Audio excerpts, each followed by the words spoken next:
Parlons des trois premières fonctions syntaxiques. En fait, il s'agit des trois constituants de la phrase, le sujet, le prédicat et le complément de phrase. Les trois constituants sont aussi des fonctions car ils sont le rôle que jouent certains groupes dans une phrase. Commençons par le sujet. Il est situé près d'un verbe conjugué. En fait, il est généralement placé devant ce verbe. Il peut être encadré par c'est qui ou ce sont qui. Regardons un exemple. Sophia qui mange des céréales a très hâte aux vacances. Je vais encadrer mon sujet en ajoutant c'est qui. Ça donne c'est Sophia qui mange des céréales qui a très hâte aux vacances. J'ai ajouté c'est et qui dans ma phrase pour encadrer mon sujet. Le sujet peut aussi être remplacé par un pronom. Autrement dit, il peut être pronominalisé. Je peux utiliser les pronoms suivants. Je, moi, tu, toi, il, elle, lui, nous, vous, il, elle au pluriel, eux et cela. Dans mon exemple, ça donne elle a très hâte aux vacances. Remarquez bien que le sujet, Sophia qui mange des céréales, est placé tout juste devant le verbe. Allons voir certains exemples de sujets. L'enseignante de français est parfois étrange. Ici, mon sujet, c'est l'enseignante de français. Je pourrais le remplacer par le pronom elle. Dans ce cas-ci, il s'agit d'un groupe nominal. Le noyau, c'est enseignante. Dans le deuxième exemple, replacer la classe fait plaisir à Madame Thériault. Le sujet, c'est replacer la classe.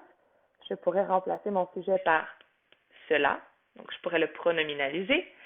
Et dans ma phrase de départ, le sujet, c'est un groupe verbal infinitif. J'ai un troisième exemple. Que tu sois ici me réjouit. Dans cette phrase, le sujet, c'est que tu sois ici et il s'agit d'une subordonnée.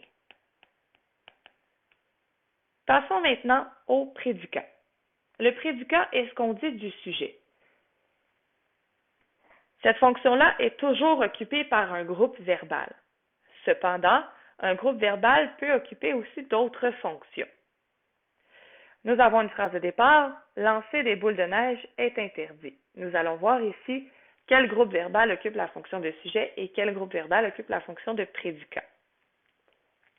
Le prédicat se situe toujours près du sujet. Généralement, il est après le sujet de la phrase. Il ne peut pas être effacé. Alors, si je prends la phrase de départ, lancer des boules de neige est interdit, si j'efface mon prédicat, ça donne lancer des boules de neige. Ce n'est pas une phrase. Il ne peut pas non plus être déplacé. Je ne pourrais pas dire est interdit lancer des boules de neige. Dans cet exemple-là, ça veut dire que lancer des boules de neige, qui est un groupe verbal infinitif, il occupe la fonction de sujet. Mon deuxième groupe verbal, qui est interdit, occupe la fonction de prédicat. Passons maintenant au complément de phrase.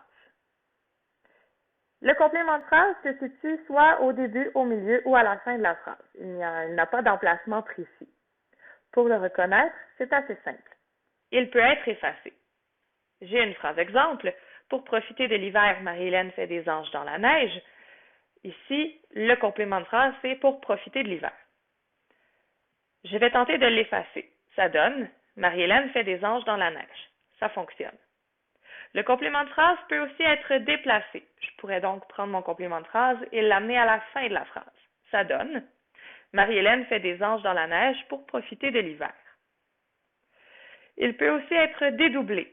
Je peux donc ajouter et cela se passe ou et ce dans ma phrase. Ça donne Marie-Hélène fait des anges dans la neige et ce pour profiter de l'hiver.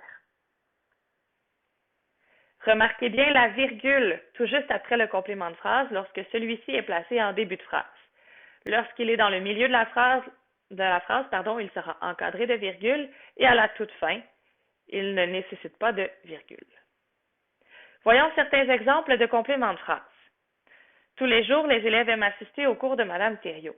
Tous les jours, c'est un groupe nominal. Souvent, les élèves aiment assister au cours de Madame Thériault. Le complément de phrase, c'est souvent, et ici, il s'agit d'un groupe adverbial.